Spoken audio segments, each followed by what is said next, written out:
Lorsque vous rencontrez une difficulté financière particulière et que subitement les journées deviennent plus difficiles à passer, les fins de mois plus difficiles à boucler, et si avoir payé et continuer à payer votre contrat d'assurance vie participative était la meilleure chose que vous ayez fait lorsque vous rencontrez ces circonstances-là. D'habitude, que se passe-t-il quand on a des difficultés financières? On pense à serrer de partout, payer le moins de choses, épargner, réduire notre train de vie. Alors, pourquoi est-ce que certains, dans ces circonstances-là, continuent à utiliser le moindre argent qui leur reste et continuent à contribuer à des contrats d'assurance vie participative alors qu'ils sont dans des difficultés financières? Lorsque je rencontre des clients, je leur montre un plan financier qui leur dit qu'ils vont continuer à payer des primes d'assurance vie toute leur vie. Pourquoi cela?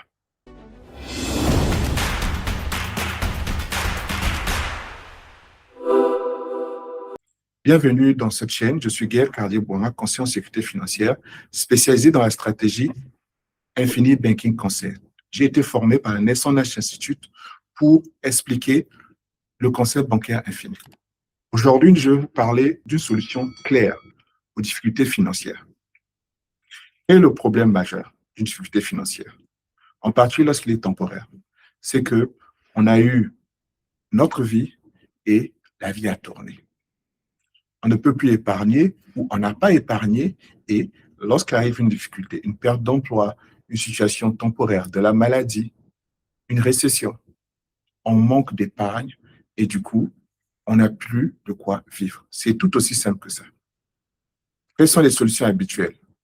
Il y a le support du gouvernement. Le gouvernement va nous donner le bien-être social, le chômage et aussi nous-mêmes.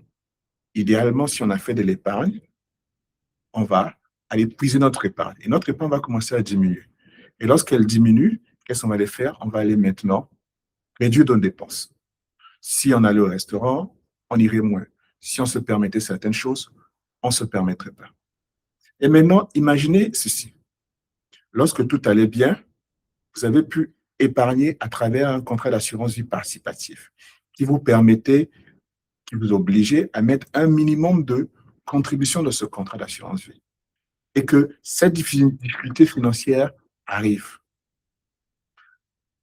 Allez-vous arrêter de contribuer à ce système-là? La réponse est claire. Non, n'arrêtez pas. Mais je vais développer. Quel est le problème réel lorsque il y a une circonstance économique difficile? Le problème réel, c'est que, par exemple, si on a accumulé de l'épargne quelque part, cette épargne va dorénavant disparaître. Si cette épargne allait nous générer des revenus passifs dans le futur, nous n'aurons plus de revenus passifs dans le futur parce que, à cause de la difficulté financière, notre capital va être utilisé à régler nos besoins. À cause de la difficulté financière temporaire, nous devrons, lorsque nous allons sortir de cette difficulté financière, devrons reprendre le processus d'épargne afin d'espérer encore accumuler le même capital sur le long terme. Nous sommes donc dans un processus de recommencement. J'ai une situation bien, une difficulté arrive, je repars de zéro. Je épargne lorsque la situation se ramène, se revient en place et une nouvelle circonstance négative arrive et je repars de zéro. Et si nous pouvions, de circonstances positives en circonstances négatives et de circonstances négatives en circonstances positives, ne plus jamais repartir de zéro. Et si on avait un système qui nous permettait, lorsque nous sommes dans une situation négative, de continuer à générer des revenus passifs, parce que somme toute, le problème de quelqu'un qui a une situation difficile, c'est qu'il n'a pas assez de revenus. Il a bien un problème de revenus. Il avait des revenus actifs, mais pas de revenus passifs. Et si justement notre épargne continuait à nous générer des revenus passifs, même lorsque nous sommes dans une situation financière difficile, est-ce que ce ne serait pas un meilleur soulagement? Jusqu'ici, on nous a appris une chose. Le seul moyen de travailler, c'est de travailler dur, d'épargner. mais très peu de personnes nous apprennent qu'on peut faire travailler notre argent, notre épargne. Mieux que ça, très peu de personnes nous apprennent qu'on peut faire travailler l'argent qu'on dépense déjà. On ne peut pas y échapper. Soit on dépense de l'argent qu'on n'a pas et on revient payer avec des intérêts, soit on prend notre argent, on dépense et on renonce à gagner des intérêts. Lorsqu'on est dans une situation financière difficile et qu'on a épuisé notre épargne, la nature nous pousse à faire quoi? Aller nous endetter. Non seulement on creuse notre trou, mais on doit encore le creuser plus fort pour pouvoir payer les personnes qui nous ont financés. Les payer rubis sur ongle avec intérêt. Donc, une simple situation financière difficile se transforme en pire, en surendettement, parce que nous sommes dans les circonstances financières difficiles. Et si maintenant, lorsque vous rencontrez des difficultés, vous aviez un système dans lequel vous pouvez puiser de la liquidité, vous permet de tenir pour les mois, les semaines où vous avez des difficultés, sans que vous interrompiez la croissance de votre capital. Sans que aussi, lorsque vous empruntez, donc vous financez ce que vous aurez dû faire, sans que vous ne soyez obligé de rembourser parce que vous n'avez pas d'argent. C'est ça la beauté du système Infinite Banking Concept. De manière claire, voici la solution. Je vais vous raconter l'histoire de Jean. Jean est un de mes clients. Il est consultant en informatique. Il y a un an de cela, nous avons souscrit ensemble un contrat d'assurance vie participatif afin qu'il puisse utiliser comme réserve de capitaux pour justement financer ses besoins, lui servir de réserve de capital lorsqu'il aurait besoin d'un fonds d'urgence. Malheureusement, les circonstances économiques ont tourné et il a perdu son travail. Jean a deux choix: renoncer à contribuer à son contrat d'assurance vie participatif et prendre l'argent qu'il contribuait dans ce contrat d'assurance vie participatif et compléter ses revenus. Mais nous avons dit, réfléchis Jean. En faisant cela, tu es en train de renoncer à une chose, une source de revenus future garantie lorsque tu auras besoin d'avoir à prendre ta retraite. Tu es en train de renoncer à un capital assuré pour tes enfants s'il t'arrivait quelque chose. N'est-ce pas justement dans ces circonstances difficiles que tes enfants ont besoin de sécurité? N'est-ce pas justement pour éviter d'autres difficultés financières que tu as besoin de faire générer plus de capital? Fais ceci à la place. Tu as accumulé un fonds d'urgence, dont cet outil, le contrat d'assurance vie participative. Et tu as un minimum de revenus qui correspond à ton chômage. Fais ceci à la place. Continue à contribuer à ton contrat d'assurance vie participative afin de ne pas renoncer à la croissance future de ton capital. Par contre, lorsque tu déposes ton argent dans ton contrat d'assurance vie participative, et parce que tu avais déjà un fonds d'urgence à l'intérieur, tu pourrais prendre de quoi financer ton quotidien. Tu as la possibilité de continuer à bâtir de la richesse, même dans des circonstances difficiles. Et pendant que toi, tu finances ton quotidien, ton capital à toi ne va pas arrêter de continuer à croître.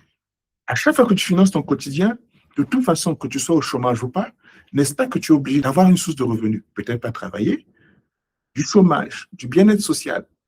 Qu'est-ce que tu fais de chacun des dollars que le gouvernement ou ton employeur te donne aujourd'hui? N'est-ce pas que tu le déposes dans un compte bancaire? Combien le banquier fait avec l'argent que tu déposes même quand tu es au chômage?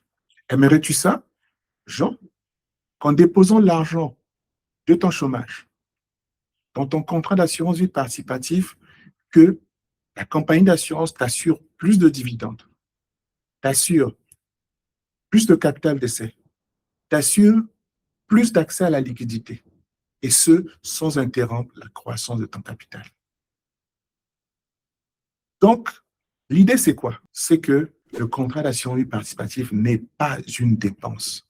C'est un outil pour stocker du capital et le mettre à notre disposition lorsque nous avons besoin. Je vais donc vous donner une illustration. Imaginez que vous ayez pris le temps, pendant une certaine durée, de constituer votre fonds d'urgence dans un contrat d'assurance vie participatif et que vous avez besoin de financer vos besoins parce que votre niveau de vie a baissé. Au lieu d'arrêter de contribuer, vous pouvez faire ceci. Parce que vous avez une réserve de capitaux, la compagnie d'assurance va vous donner de la liquidité. La liquidité garantie par votre capital. Maintenant, utilisez ce capital pour financer votre niveau de vie et prenez l'argent de votre niveau de vie, le minimum que vous avez pour contribuer au système.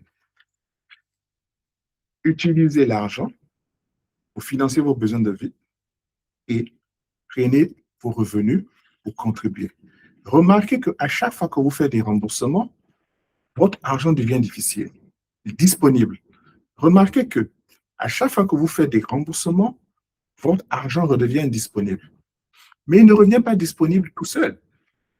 C'est que pendant que vous prenez le capital de la compagnie d'assurance pour financer votre quotidien, la compagnie, elle, parce que votre argent à vous est garanti de croître tous les jours, vous donne à nouveau de la liquidité. Lorsque vous remettez vos besoins, vous pouvez accéder à plus d'argent pour régler vos problèmes. Je vais donner un schéma chiffré. Une personne a des dépenses de 1 000 $ à faire. Il va financer son niveau de vie de 1 000 $ parce qu'il avait l'habitude de financer pour 2 000 $ et qu'il y a une période difficile, il ne finance que 1 000 $. Mais parce qu'il reçoit un chômage de 1 000 $, il peut maintenant prendre les 1 000 $ et réinjecter dans son système financier. Mais pendant que lui, il prenait les 1 000 $ de la compagnie d'assurance, le même mois, la compagnie d'assurance lui a donné une croissance garantie venant de 400 $. Il enlève 1 000 $, il remet 1 000 $, mais il peut à nouveau dépenser 400 $. De plus, qui vont lui permettre de dépenser pour 1 400, et s'il avait des revenus, même de chômage de 1 400, les récapturer et à chaque fois avoir plus d'argent à dépenser. Donc, l'infinite banking, ce n'est pas le problème, c'est la solution. C'est la solution aux difficultés financières. Mais bien sûr, il faut comprendre une chose. Ce système-là, il faut le bâtir. Et c'est là où ce système-là peut être difficile, en particulier les premières années. Dans les premières années, il faut mettre plus d'argent qu'on ne peut en retirer à la fois. Il faut avoir des habitudes saines d'épargne. Il faut avoir de la liquidité minimale. C'est parce que justement, vous anticipez les périodes où vous ne travaillerez pas. La première étant la retraite. La deuxième étant les circonstances accidentelles. Chômage, maladie et autres, que vous décidez de prendre l'épargne que vous avez maintenant afin de protéger votre avenir. La seule chose qu'on va changer, au lieu de mettre cette épargne dans un compte commun, rien n'en parlons pas, il n'est pas liquide, CELI. Vous mettez dans un contrat d'assurance vie participative parce que là, dans un contrat d'assurance vie participative, vous êtes garanti de ne jamais interrompre la croissance de votre capital tout en vous donnant la liquidité lorsque vous en avez besoin en urgence. Donc, dans cette première phase de capitalisation, vous le faites avec pour objectif d'accumuler un capital suffisamment. En infinite banking, il y a essentiellement 3 phases. La phase de capitalisation, la phase d'utilisation et la phase, je vais dire, de profit. Dans la phase d'utilisation, c'est plus difficile lorsque les circonstances deviennent difficiles. Mais lorsque votre contrat est bien structuré, cette phase de capitalisation finit par s'arrêter. Dans la phase d'utilisation, Le système est conçu de telle sorte que entre 5 et 7 ans, les participations, c'est-à-dire l'équivalent des dividendes que la compagnie d'assurance va vous donner. Donc, les participations données par la compagnie d'assurance permettent de financer de manière autonome le contrat d'assurance vie. Donc là, si vous êtes dans une île déserte, vivez d'eau et d'amour et que vous n'avez pas d'argent, dans ces circonstances-là, après cette phase de capitalisation et cette phase de maturation, vous n'avez pas à mettre un seul dollar, le système s'auto-entretient. Mais c'est justement dans cette phase de maturation, après cette phase de maturation, qu'il est intéressant de continuer à utiliser les contrats d'assurance vie participative, même en des circonstances difficiles, parce que vous n'avez jamais arrêté d'échanger de l'argent contre des biens. Même lorsque vous ne travaillez pas, vous allez chez IGA, vous allez manger, vous avez le BS, vous avez le chômage. Lorsque votre contrat arrive à maturité et qu'il est capable de se entretenir, lorsque vous avez un revenu, quelle qu'en soit l'origine, et que vous le déposez dans un contrat d'assurance vie bien structuré, vous êtes en mesure de récupérer bien plus que ce que vous avez déposé, tout en bâtissant un capital d'essai supplémentaire, tout en bâtissant la garantie que l'argent que vous avez mis ne va jamais interrompre de générer des revenus passifs sur toute votre vie. Malgré le fait que vous êtes au chômage, vous allez continuer à bâtir la richesse. Et vous allez en bâtir la richesse de plus en plus importante. Cette richesse de plus en plus importante sera disponible pour vous lorsque on arrivera à la dernière phase, qui est la phase de profit. La phase au cours de laquelle votre système génère suffisamment de revenus passifs de manière à ce que vous n'avez pas besoin de travailler. Parce que vous avez capitalisé tout l'argent que vous utilisez, que vous avez l'habitude de dépenser dans votre phase d'utilisation. Donc, encore une fois, l'infinite banking concept, l'idée globale, le concept qu'il est capable de devenir votre propre banquier n'est pas le problème. C'est un manque de compréhension. C'est un manque de pratique que le problème. Si donc, vous voulez prévoir votre avenir, prévoir vos coups durs et éviter de dépendre de la chance, de vous assurer des sources de revenus passifs, voici le plan. Premièrement, étudier le concept bancaire infini. Il est très important de lire ce livre-ci, Devenir votre propre banquier, de comprendre de manière détaillée. Deuxièmement, entrez en contact avec nous. Notre équipe est constituée de conseillers qui ne faisons que cela, aider les gens et les familles à créer des systèmes qui les protégeront. Nous avons aidé des centaines de familles canadiennes à mettre en place ce système.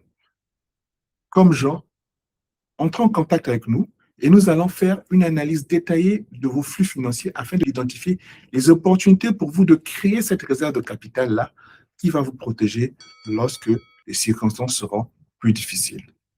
Ensuite, lorsque vous allez disposer de l'outil, pas d'un produit, pas d'une dépense de plus, l'outil qui vous permet de recapturer les intérêts que vous perdez aujourd'hui déjà, d'éviter aussi de payer des intérêts. Lorsque vous allez disposer de l'outil, mettez en place le mécanisme. Le mécanisme consiste à capitaliser, financer et recapitaliser. Troisièmement, ayez la bonne attitude. Comprendre que tout système nécessite des efforts, de la patience et de la structuration. Prenez action aujourd'hui, avant qu'il ne soit trop tard, avant justement que les circonstances vous obligent à renoncer au peu d'argent que vous gagnez. Pendant que vous êtes dans une situation plus confortable, bâtissez votre sécurité financière.